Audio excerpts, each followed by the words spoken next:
Padnesawe Lama Rinpoche, Takisho, Emetenyo. Karan Jimbe Goni, Jisonde, Kusonde Jingude Zado. So this evening, I'm supposed to explain Refuge and then make a refuge ceremony. So, in Buddhism, we talk about three refuge or three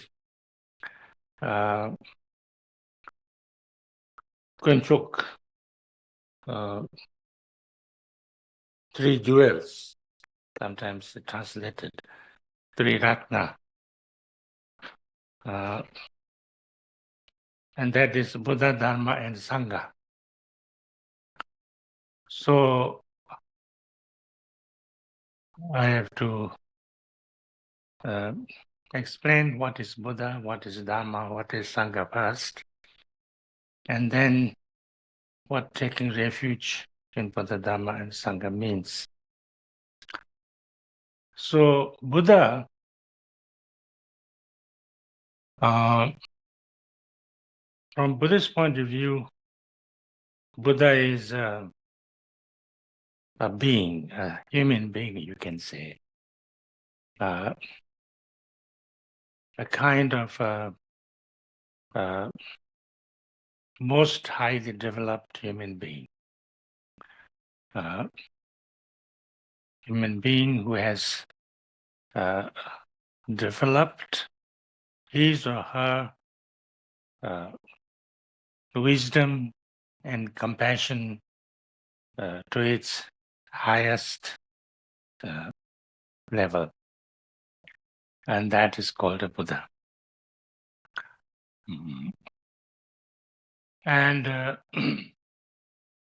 Buddha is also teacher. Buddha is not God or messenger of God. Buddha is guide, teacher. You can call healer. And one who knows how to transform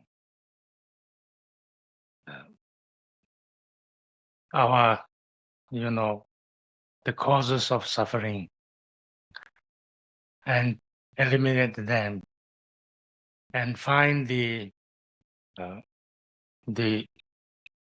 complete wisdom and then all the positive qualities within ourselves. Not necessarily by bringing something that we don't have, but to awaken our innate qualities that we actually all sentient beings have. So therefore, it's not that, actually from Buddhist point of view, everybody, all sentient beings, not just human beings, but any being who has the consciousness, if they try, they can become a Buddha, they can become enlightened. Sometimes we also call Buddha the enlightened because, the word Buddha is a Sanskrit word. This word Buddha comes from the root bodh. Bodh means to know to understand, to see things clearly. And the one who knows, the one who sees, the one who is, you can call it, who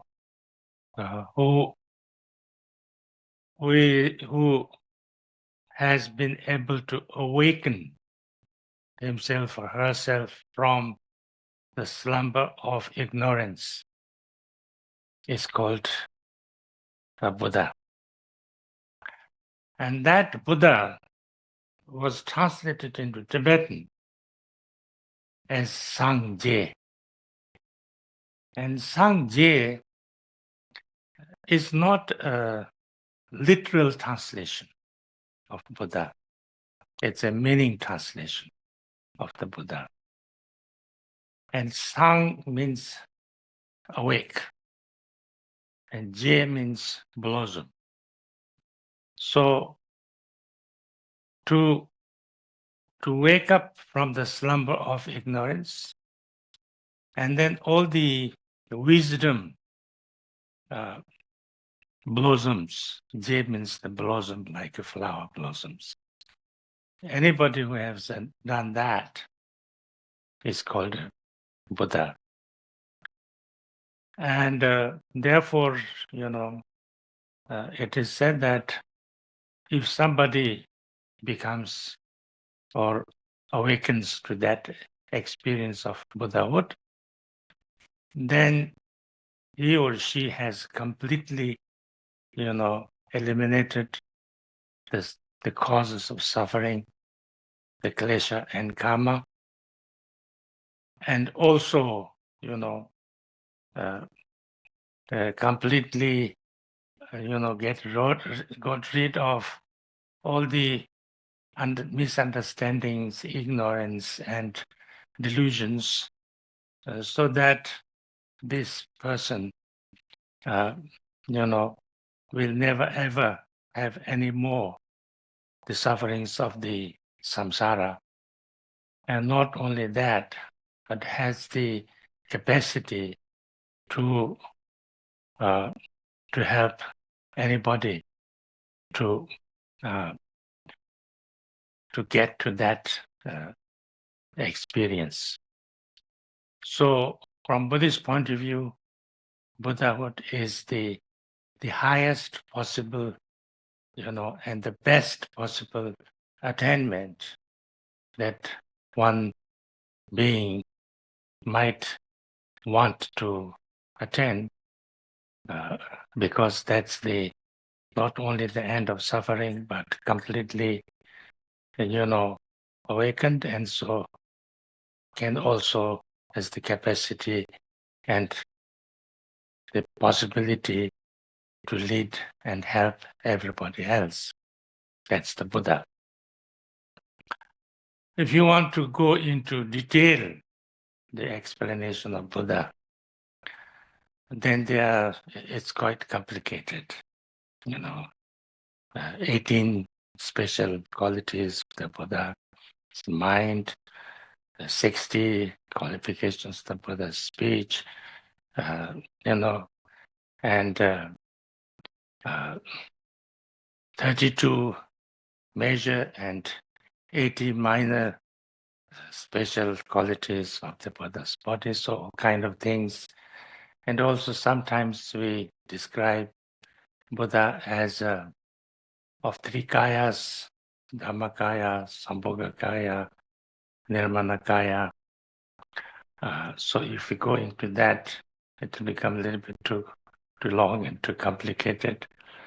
But in essence, that's what Buddha is. So, it is said that Prince Siddhartha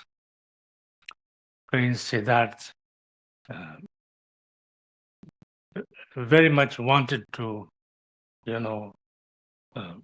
get rid of all the sufferings of the people and bring them to a kind of lasting happiness, lasting solution to all the worldly problems. And then when he understood that even if he became the most kind of powerful emperor, there was no way he could totally get rid of this. Then he was trying to find another way by not trying to solve the problems outside, but by transforming your way of experiencing the world. And that's through which search he became enlightened as a Buddha. So this is a path, more inner path, by transforming yourself, by understanding, kind of developing and increasing your wisdom, and then all the positive qualities like kindness, compassion, and things like that. And wisdom is actually very, very important in this case, because it's a Buddha is sometimes described as the one who has done away with 3 defilements. He said, the first defilement is the klesha, defilement of the kleshas. Then defilement of shija. That is like you can sometimes free yourself from the negative emotions and things like that. But if your wisdom is not fully developed, then you have not yet, like you still have a very small sense of duality and things like that. And so then you are not fully enlightened. So therefore, the defilement of knowledge sometimes is translated, but that's not the great translation.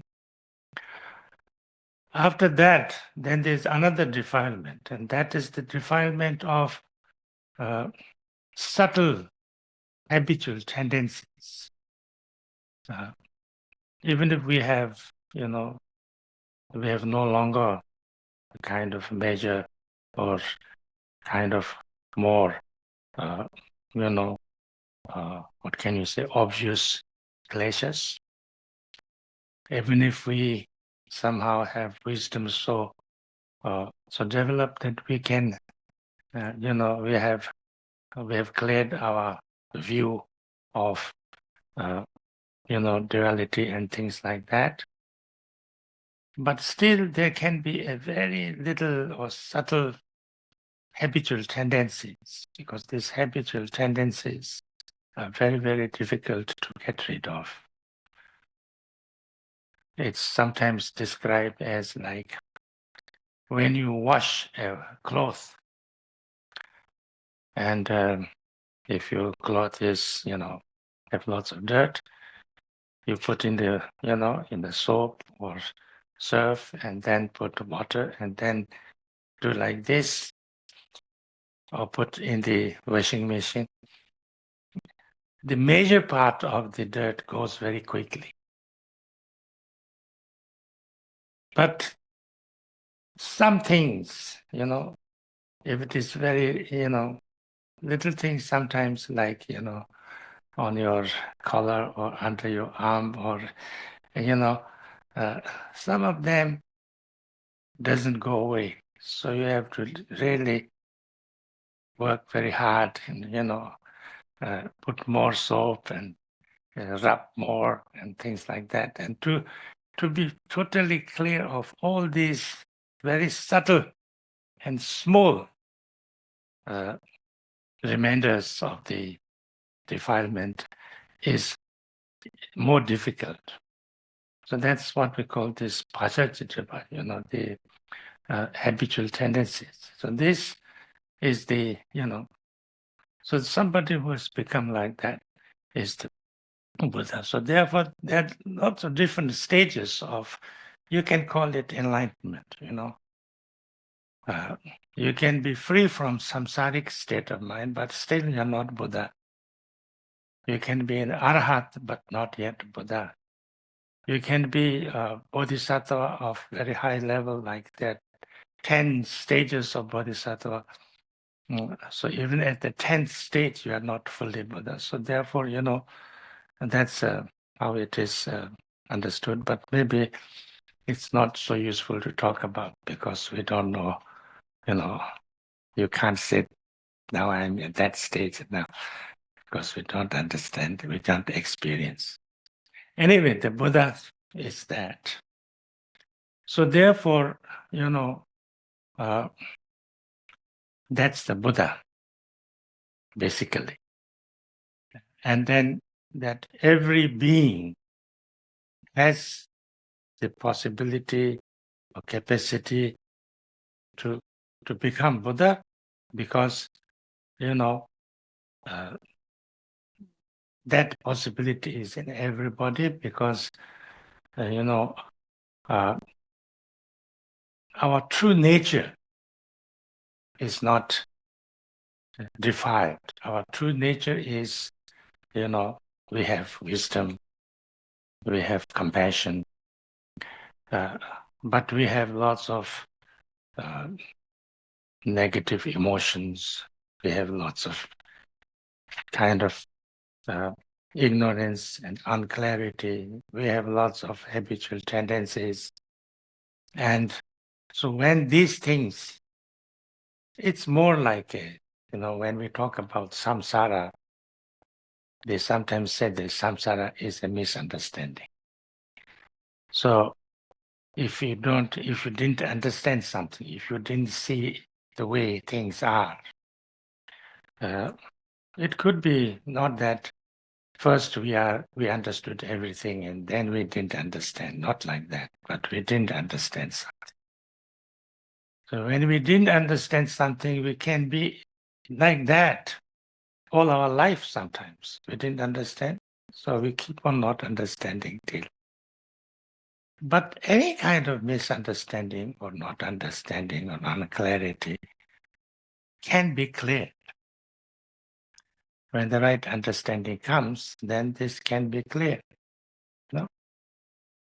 They say that like if you have a kind of a cave under the ground, which is totally dark, and has been dark, like all the time, you go there and put on the light, and you can make it clear. So in the same way, anybody can become enlightened. So now, taking refuge in Buddha. Taking refuge in Buddha is when somebody has this kind of understanding that, yes, I want to, there is problems I have, there is problems in this, world, in the samsara, in myself,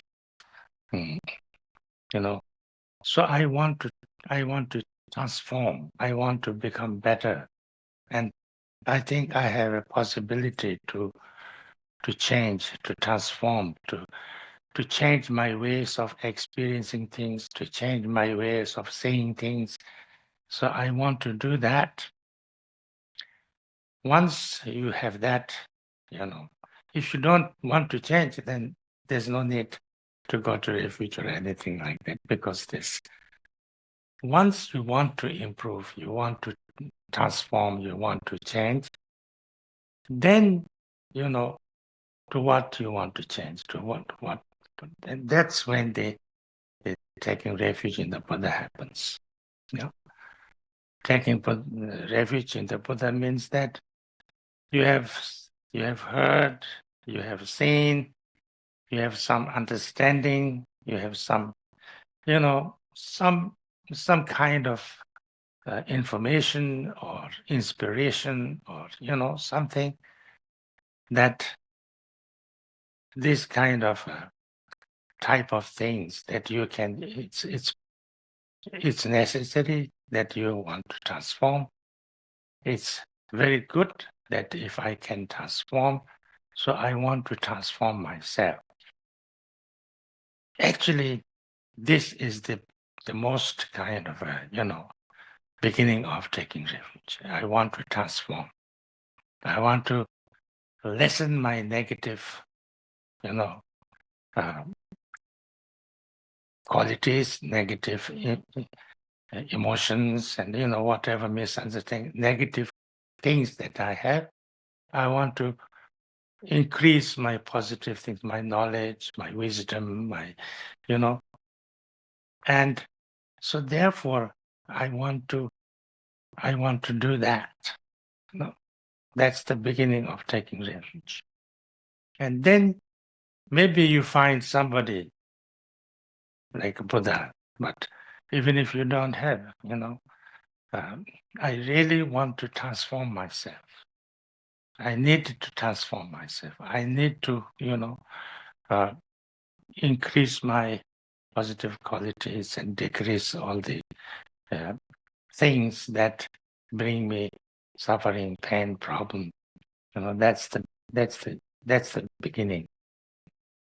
And so when you say, I take refuge in the Buddha, basically you have some understanding, some information about a Buddha. And then you are inspired by that. And then you think that, yeah, I would like to become like that. I would like to transform as the Buddhas of the past did. So therefore, I would like to follow that path, that instruction, that guidance, and want to do that. That's that's taking refuge in the Buddha. That happens because, unless I have not this, it's possible for me to transform. Then that can't happen. So therefore, it is basically the main thing is I want to. And I want to transform, and I'm going to transform, do something. Maybe it is slow. It may take life after lives. It's okay. Maybe it will be quick. Maybe I'll do it in one lifetime. Once you have that, intention, or actually you decide to work towards that, is taking refuge in the Buddha. I like to go that way. That's the taking refuge in the Buddha. But in Buddhism, Buddha said that you can take refuge in Buddha, you can follow Buddha, you can, you can receive teachings, you can get instructions, and you can, receive teachings. But a Buddha cannot, by himself alone, transform you. They said Buddha can teach, Buddha can guide, Buddha can give assistance, Buddha can give blessing, whatever. But Buddha can just put his hand in yourself and take off all your problems, and that's not possible. It has to be done by ourselves. That's the Buddhist way. It's do-it-yourself thing.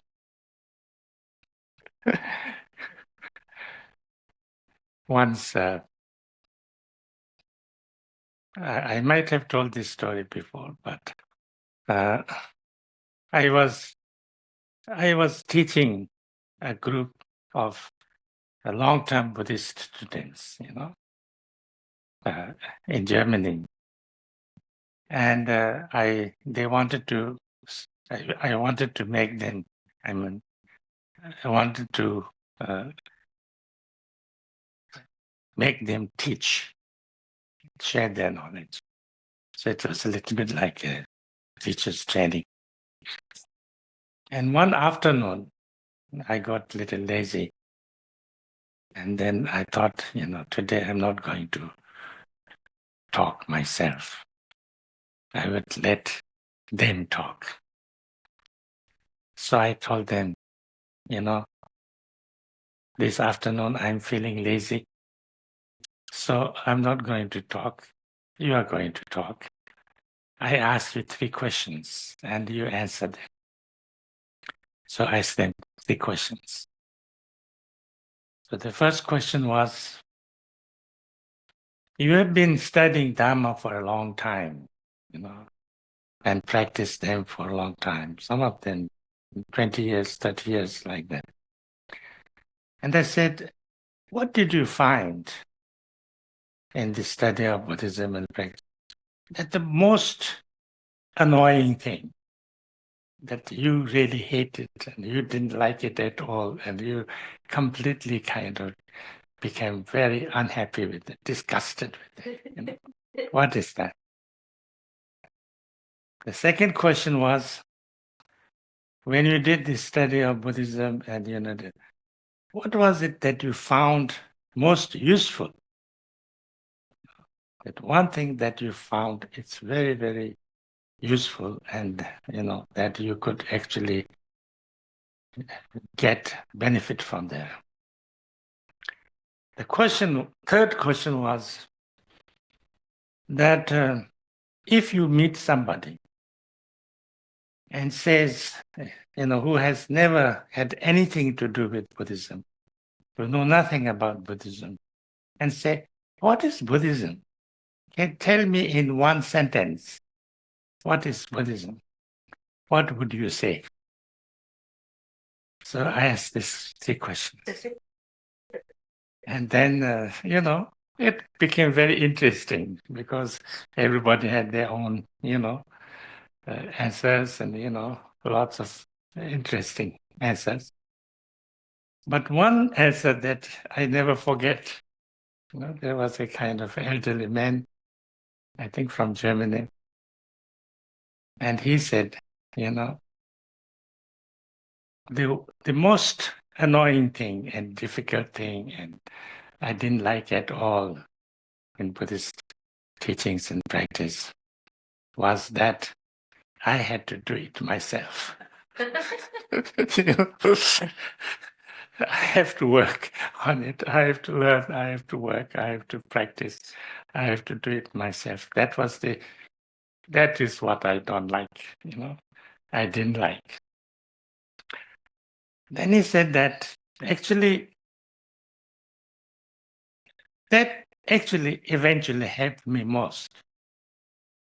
Because when I know that there's nothing, I have to do it myself, and then it's not that somebody will do it for me. I expect somebody to do it for me, but I have to do it myself. When I start to work on that, actually that was the most useful thing, because then, I just have to be responsible, and I have to practice, I have to transform, I have to change. Nobody can do it for me. It helped me. Actually, it helped me to solve the problems. It helped me to face the problems. It helped me. He said, therefore, if somebody asks me, what is Buddhism in one sentence? I'll say, you have to do it yourself. So therefore, when we take refuge in Buddha, it's not that I make prostrations to Buddha, I make prayers to Buddha, I make, ask him for his blessings and things like that, and then things will happen. It's not that. I have to do it. I have to learn. I have to work. So therefore, I have to take refuge in the Dharma. Yeah. Now, Dharma is what? Dharma is 2 things. The kind of the most, ultimate Dharma is the experience of the enlightened being, a Buddha's experience, how a Buddha experienced himself or herself. The Buddha's wisdom, knowledge, and the Buddha's experience, how a Buddha experiences. That's the Dharma. That's the Dharma. But then that is what we want to, we want to bring in us. We want to awaken in us. But how to do that is we can only learn through his teachings. So therefore, the second, Dharma is, therefore, it's two things. The second is teachings. We said that Tokpa, the realization or experience of the Buddha, is the ultimate Dharma. But that is, to get there, we have to listen to the instructions and teachings and, guidance of the Buddha, the teachings. That's the second Dharma. So through studying and practicing the teaching,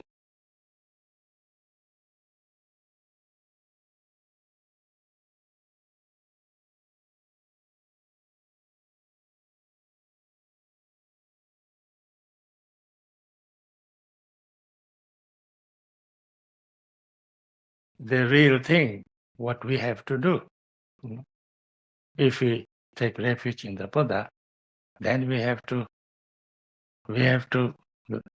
study the Dharma. We have to understand his instructions, his guidance and all these things. And through that, not only just understand the instructions and knowledge, know the teachings, but have to use it on ourselves and practice that.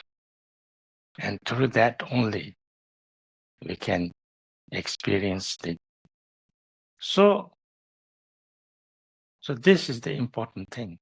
This is the important thing. Because sometimes, people say that, oh, I've been a Buddhist for so many years, 30 years, 20 years, nothing happens.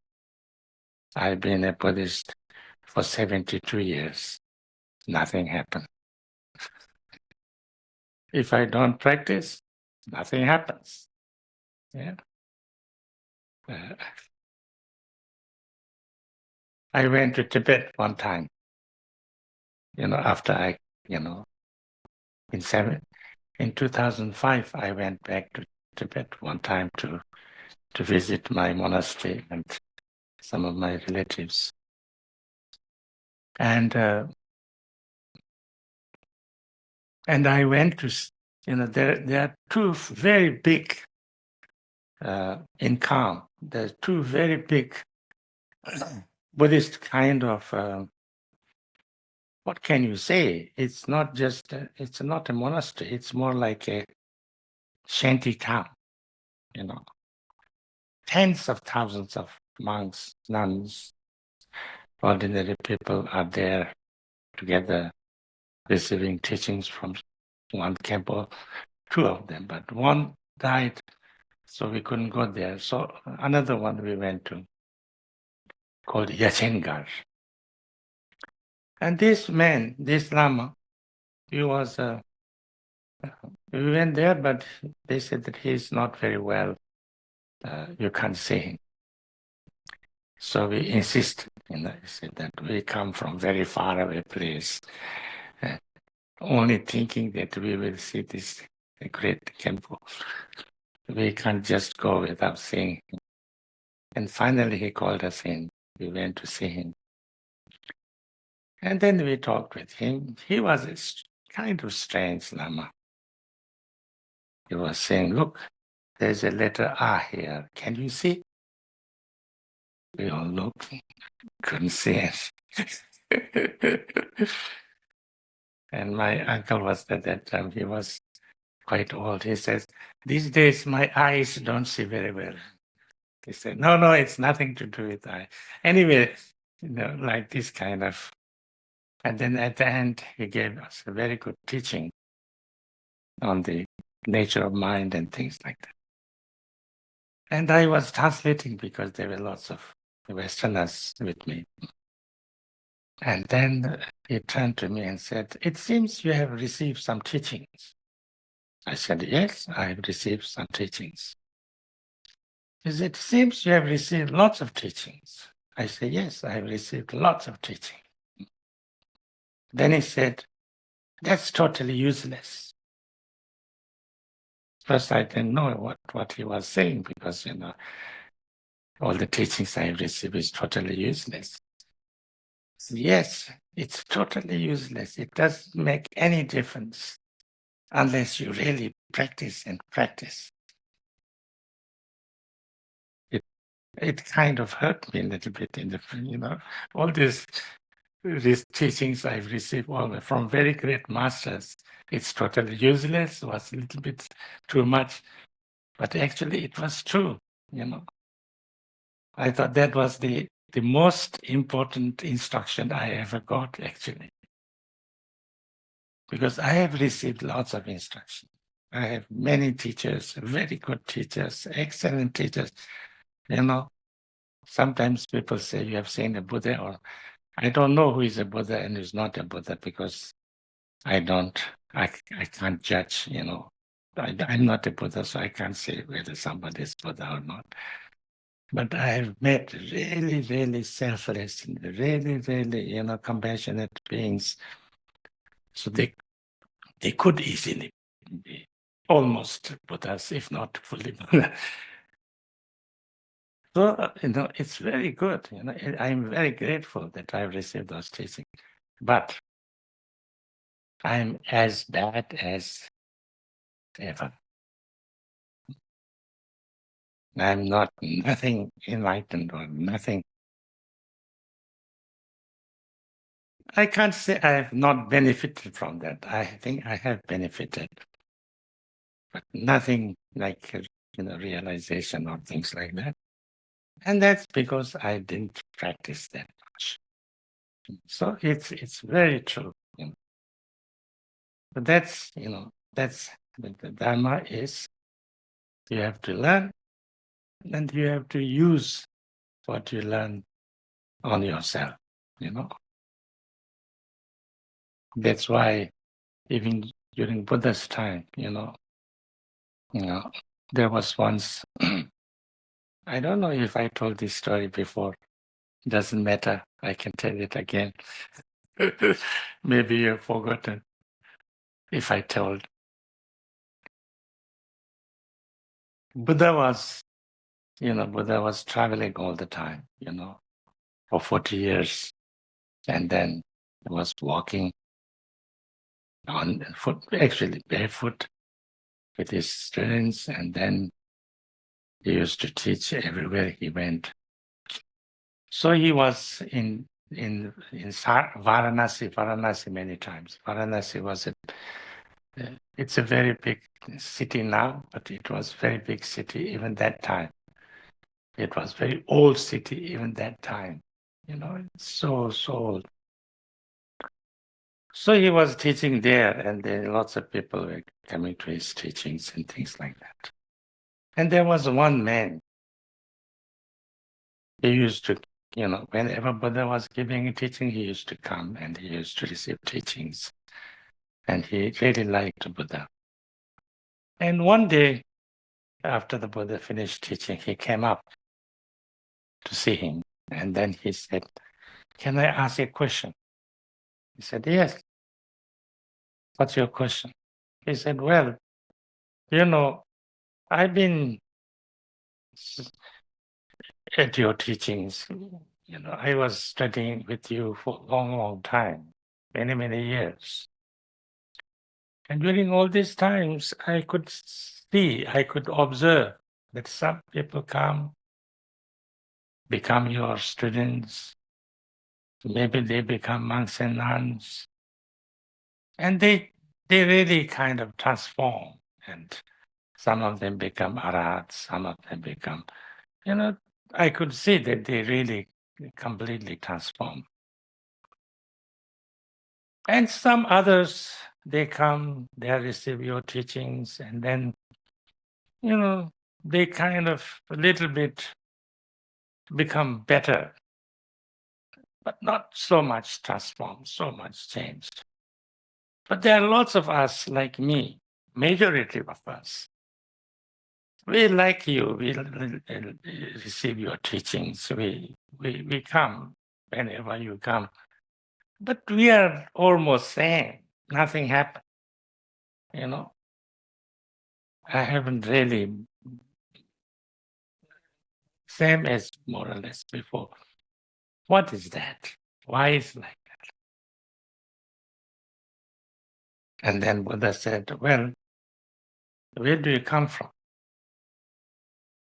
I said, well, I'm from here. I do some business here. I have a shop.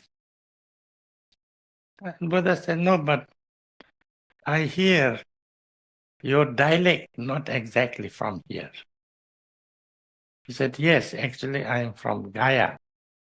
I come from Gaya, but I'm settled here. I do business here. Then Buddha said, in that case, maybe you sometimes go back to Gaya. He said, oh, yes.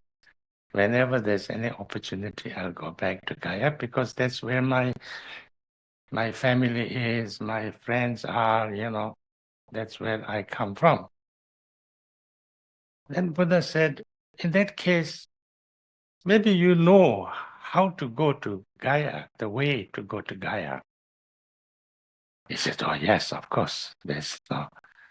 It's like on my palms. I know every nook and corner on how to go back to Gaya. That's not a problem. I know very well. And Buddha said, in that case, maybe some people know that you know the way to Gaya. I said, yeah, everybody who knows a little bit well knows that I know the way to Gaya because I go there very often and, they know that I'm from there. Of course, they know. They said, does anybody ask you the way to go to Gaya? Your advice? He said, yes, some people do ask me how to go there and, the way it's not now, there was no, this, what you call that? Google Maps. I tell them, why not? Do you tell them? Yes, I tell them. Why not? It's not a secret. Then Buddha said, well, everybody who asks you how to go to Gaya from here, do they all reach Gaya? He said, well, that depends. If they really take my instructions very well, and if they make the effort to go that way, then they will reach there. Otherwise, not. Buddha said exactly same problem with me. I know the way to enlightenment because I've been there. And some people know that I know that. And they ask me how to do that. And why not? I'll tell them everything. But if they really, make an effort to understand and then actually make the journey, then they will get there.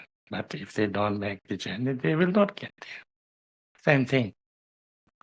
So that's, so therefore the Dharma, it's about, learning, but more important than learning, use what you learn on ourselves and then,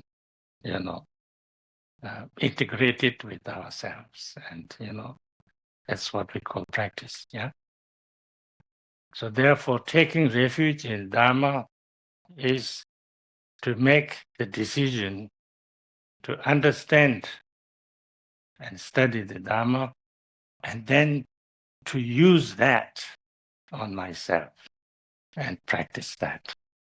That's, that decision is taking refuge in Dharma. Then Sangha. Sangha is Sangha is the people who have the experience of the Dharma. That's Sangha. You know? Actually, Buddha can be included as a Sangha also. It is said that when in the sutras, sometimes there is said that when Buddha became enlightened, then there was a kind of a sound in the space that now there is one Sangha on the earth. And then after he gave his first round of teachings to his first 5 students, then they became arhats. They said there was a sound that there is now 6 Sangha. So the real Sangha is anybody who have some experience, some level of experience, not totally Buddha, but any level of, real experience of Dharma, that's Sangha. Yeah. And if that experience is that they are freed from the samsaric state of mind, then that's Arya Sangha, the real Sangha, the noble Sangha. But then that's, the Sangha that we take refuge in. The real Sangha that take refuge is the noble Sangha, that we have a genuine experiential experience of the Dharma. But then sometimes Sangha is also, a group of people who are genuinely interested to study Dharma and to practice is also called Sangha. A group of more than 4 people together can be called a Sangha. Buddha established his Sangha, 4 Sanghas, he calls it. He calls his Sangha like the whole, in the Vinaya Sangha is his first Sangha, main Sangha. Like those who take 5 precepts and those who take refuge, those who take any of the 5 precepts or all of the 5 precepts, not monks and nuns, but householders, that's the lay Sangha or the householder Sangha, upasakas, male upasakas, female upasakas. This is the non-monastic Sangha. Then, a few different levels of monks and nuns. That is the, monastic Sangha. Now in English we call monastic because there's monastery and things like that. That time there was no monastery. They were like those who renounced kind of the world, and they were monks and nuns, not necessarily in the monastery, but they're called, whatever you call it, renunciated Sangha, or, So that's why Buddha said that any place, any country where you have these 4 Sanghas, male and female upasakas and male and female monks, then that's a country or the place that Buddha Dharma is established. Because if there is some people who are like that, that means they not only study and practice themselves, but they also influence others to, in a good way. And they also influence each other, help each other to practice. So therefore, it's a Sangha. But when we say taking refuge in the Sangha, taking refuge in Sangha is basically, it's like, I need to learn the Dharma. I need to learn the Dharma. And from whom do I learn the Dharma? Buddha is not there. So from whom I should learn the Dharma? I should learn the Dharma from somebody who has received the teachings of the Buddha in a genuine, and, proper lineage that, my teacher received teachings from another teacher who have received, authentic teachings, and like that, it can go back to the Buddha, So if I need to understand Dharma, then I have to have that authentic teaching. And that authentic teaching can be with people who have some understanding and some experience and who are genuinely trying to practice Dharma. That is Sangha. So without Sangha, I cannot receive Dharma. So therefore, I must have Sangha to receive teachings from. So therefore, we need Sangha. Yeah. And that Sangha can be, different levels of, realized Sangha. Then it's very good.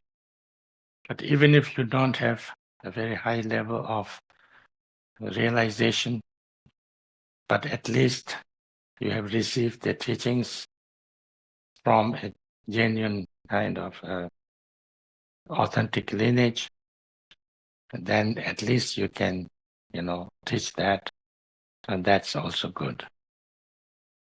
So therefore, when we say that I take refuge in the Sangha, it means that I would be open and willing to receive teachings from people who I am confident, I know that they have, received the genuine teachings from a genuine lineage.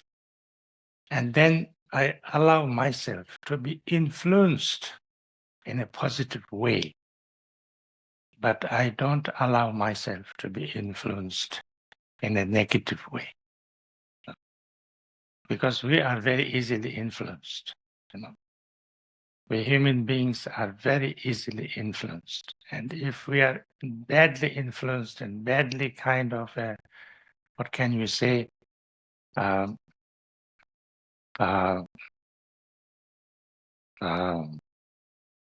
misguided, we can become very bad. We can do lots of negative things and we can go really very destructive. So it's very, very important that we take care that we are not misguided and we are not, we are not influenced in a very bad, negative way that will make us too much, like all this. If any teachings or any like influence that enhances my, like kleshas, that's bad influence. It makes me, hateful. It makes me too much, jealous, too much greedy, too much, desire, and it brings more kind of division and divisiveness and less compassion, but hatred and things. That it's bad influence. So therefore, I have to make sure that I'm not negatively influenced, but as much as possible positively influenced. And that is taking refuge in the Sangha, to know and to make a decision that I will receive the teachings from the Sangha, and I will allow myself to be influenced in a positive way, but not as much as possible influenced in a negative way. So if I make that decision, that's, that's taking refuge in the Sangha. So more or less, in short, that's taking refuge. Yeah? That's taking refuge. And you want to ask any questions?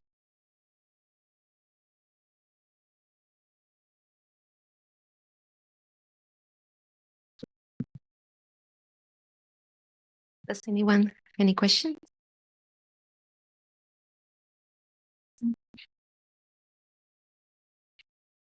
Seems like no.